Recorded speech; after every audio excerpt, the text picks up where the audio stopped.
Step into Value Zone. Value Zone. Hypermart. Bhatancheru. బంగారం కొనుగోలు చేసుకోవాలనుకునే వారికి ఇదొక సువర్ణ అవకాశం. కొత్త సంవత్సరంలో బంగారం ధరలు తగ్గుముఖం పడుతున్నాయి. కొద్ది రోజులుగా గరిష్టానికి చేరుకున్న పసిడి క్రమంగా దిగి వస్తుంది. వరుసగా మూడో రోజు కూడా బంగారం ధర తగ్గింది. హైదరాబాద్లో 22 క్యారెట్స్ గోల్డ్ రేట్ తాజాగా 100 రూపాయలు తగ్గింది. దీంతో ప్రస్తుతం తులానికి 58,000 పలుకుతుంది. ఇది అంతకుముందు 2 రోజులు కూడా వరుసగా 250 రూపాయల నుంచి 400 రూపాయల చొప్పున తగ్గింది. దీంతో 3 రోజుల్లోనే 750 రూపాయలు దిగొచ్చింది. ఇక 24 క్యారెట్స్ స్వచ్ఛమైన గోల్డ్ రేట్ కూడా 110 రూపాయలు తగ్గగా ప్రస్తుతం 10 గ్రాములకు 63,270 రూపాయలు పలుకుతుంది. అంతకుముందు 2 రోజులలో ఇది 270 రూపాయల నుంచి 440 రూపాయల చొప్పున దిగొచ్చింది. ఇక ఢిల్లీలో కూడా పసిడి రేట్లు తగ్గాయి.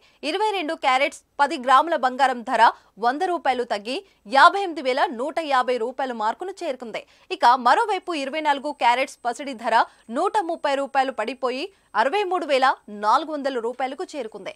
మరోవైపు ఇంటర్నేషనల్ మార్కెట్లో కూడా గోల్డ్ రేట్ పెద్ద మొత్తంలో పతనం కావడం ఊరటనిచ్చే విషయం. బంగారం ధరలు తగ్గినప్పటికీ వెండి ధరల్లో మాత్రం శనివారం పెద్దగా మార్పు కనిపించలేదు. ప్రస్తుతం ఢిల్లీ మార్కెట్లో కేజీ సిల్వర్ రేటు 76,000 వద్ద ఉంది.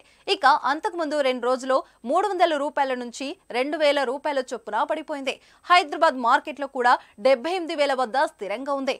పండుగలు, పెళ్లిళ్లు, ఇతర వేడుకలు, శుభకార్యాలకు బంగారం ఆభరణాలు కొనుగోలు చేయాలనుకున్న వారికి ఇదొక మంచి అవకాశమని నిపుణులు అంటున్నారు.